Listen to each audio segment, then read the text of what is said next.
तुम्हाला ही अशी माहिती देते की ह्याला आहे ना पाटापूजन म्हणतात. म्हणजे बाळाच्या 5व्या दिवशी हे बाळाची 6वी अक्षर घालायला येते म्हणून पूजन करायचं असतं असं. म्हणजे त्या दिवशी बाळाची अक्षरावरती आपली 6वी अक्षर घालते ना, त्यामुळं ते बाळाला पाटापूजन करायचं असतं. म्हणजे त्याला असं 5वी बोलतात. म्हणजे ते 5वीसाठी पाटापूजन करायचं असं. मग त्याला हा दिव्याचं महत्व कसं आहे, रात्रभर दिवा विझून नाही द्यायचा.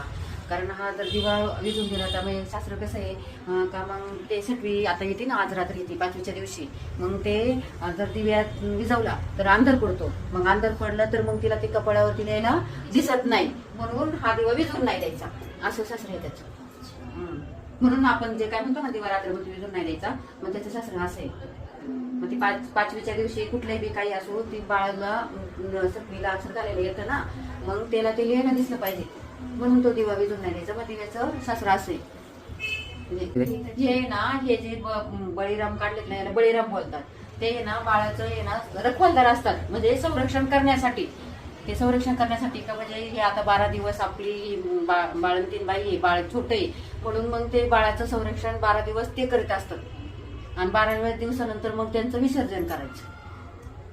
12व्या दिवसानंतर त्यांचं विसर्जन करायचं असं. हा, त्याच्यावरती कलश ठेवायचा, मग नंतर नारळ ठेवायचा.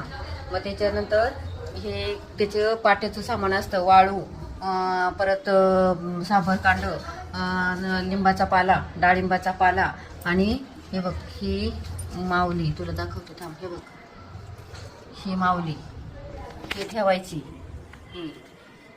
वहीत नाही दिसणार. हे बघ ही माऊली ठेवायची. मग त्याचे दिवा लावायचा आणि हळदी कुंकू लावून त्याची पूजा करायची याची.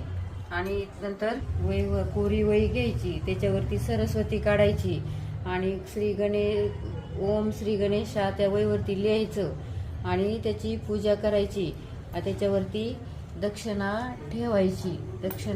ठेवायची आणि नंतर बाळाला खाली घ्यायचं बाळाला, आणि त्याच्यामध्ये उदाचा अंगारा करायचा, तो पेटवायचा आणि बाळाला लावायचा आणि नमस्कार करायचा आणि बाळाला वरती ठेवायचं. हा लॅपटॉप, दिवा, आणि बाळाला नमस्कार करून, आईला बाळाला नमस्कार करून वरती ठेवायचं, झोपायला कॉटवरती.